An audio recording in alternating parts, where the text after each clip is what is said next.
गुरु प्यारी साध संगत जी, राधा स्वामी जी, प्यारी साध संगत जी 1 जून 1990 यानी कि 34 साल पहले 1 जून 1990 को बड़े महाराज जी ने चोला छोड़ा था और महाराज जी ने अपनी संगत को संभालने की जिम्मेदारी हमारे प्यारे बाबा जी को देकर गए थे। आज के दिन जब बड़े महाराज जी ने चोला छोड़ा तो ये बात पूरे देश भर की संगत में फैल गई और अपने सतगुरु के आखिरी दीदार करने के लिए पूरे देश भर से संगत डेरे में पहुंचने लगी। सबकी आंखों में आंसू थे। उस समय महाराज जी के पार्थिव शरीर को उसी सत्संग घर के स्टेज के आगे रखा गया जिस सत्संग घर में महाराज जी ने लगभग 40 साल तक सत्संग फरमाए थे। संगत अपने सतगुरु के आखिरी दर्शन करके बड़ी ही भावुक हो रही थी। आइए इस वीडियो में हम महाराज जी के जीवन से जुड़ी कुछ खास बातों को सुनते हैं। महाराज जी का जन्म 12 दिसंबर 1916 पंजाब के मोगा में हुआ था। जब महाराज जी का जन्म हुआ था तब उनका नाम हरचरण सिंह रखा गया था, जिसे आगे चलकर चरण सिंह कर दिया गया। महाराज जी के पिताजी सरदार हरबंस सिंह गरेवाल जी थे। सरदार हरबंस सिंह जी बाबा जी सावंत सिंह जी के छोटे पुत्र थे। महाराज जी ने रावलपिंडी से बीए की पढ़ाई की थी। रावलपिंडी जो कि अब पाकिस्तान का एक हिस्सा है। उसके बाद उन्होंने लाहौर में लॉ कॉलेज में दाखिला लिया और सन 1942 में लॉ की डिग्री हासिल करने के बाद महाराज जी ने हरियाणा के सिरसा और हिसार शहर में वकालत की प्रैक्टिस की। 1943 में महाराज जी की शादी माता हरजीत कौर जी के साथ तय की गई। 1951 में सरदार बहादुर जगत सिंह जी ने डेरे की जिम्मेदारी महाराज चरण सिंह जी को सौंप दी थी। महाराज जी ने लगभग 40 साल तक करोड़ों लोगों को परमार्थ का ज्ञान दिया। आज डेरे में जो इतना बड़ा लंगर घर बना हुआ है वो भी महाराज जी के एक सुझाव के बाद ही बनाया गया था।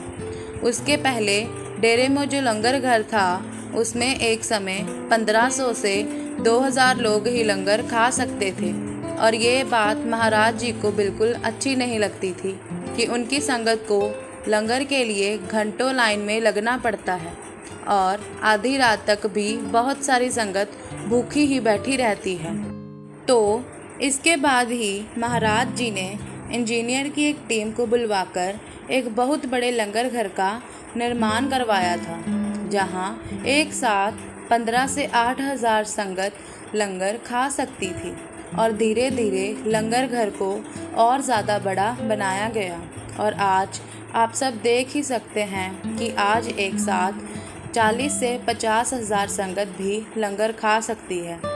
महाराज जी ने डेरे की और संगत की जिम्मेदारी अपने भांजे यानी कि मौजूदा सरकार बाबा जी को सौंप दी थी और 1 जून 1990 को दिल की धड़कन रुक जाने के कारण महाराज जी सबको अलविदा कह गए और इसके ठीक 9 दिन बाद यानी कि 10 जून 1990 को बाबा जी की दस्तारबंदी की गई।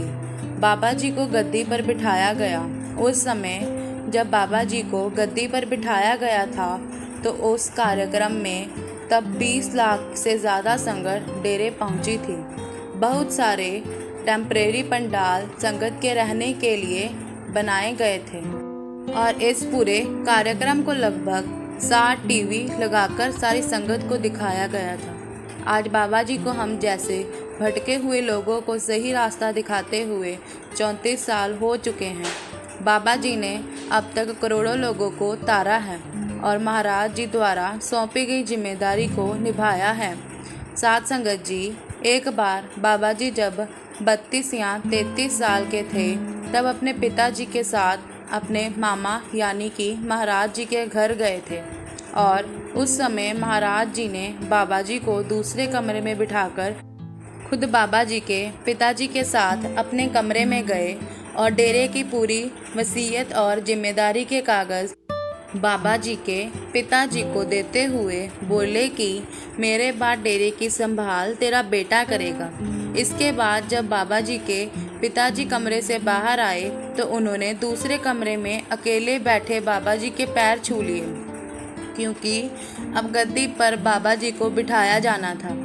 10 जून 1990 को जब बाबा जी ने गद्दी संभाली थी और जब सबसे पहले बाबा जी ने संगत को संबोधित किया था, तब बाबा जी ने बड़े ही भावुक शब्दों में संगत को कहा था कि बड़े महाराज जी मेरे कंधों पर एक बड़ी जिम्मेदारी डाल कर गए हैं और मैं अपनी इस जिम्मेदारी को तभी निभा सकता हूँ अगर संगत उसी प्रेम का थोड़ा सा हिस्सा मुझे भी दे दे जो संगत बड़े महाराज जी को देती है। बाबा जी ने आगे कहा कि वो अपने आप को संगत की सेवा के लिए समर्पित करते हैं और अपनी आखिरी सांस तक संगत की सेवा करते रहेंगे।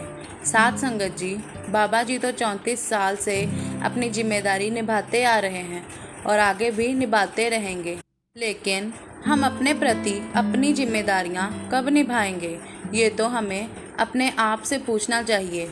उनके प्रति हमारी जिम्मेदारी किसी पहाड़ को तोड़ने की तो नहीं है और हम निभा नहीं पा रहे।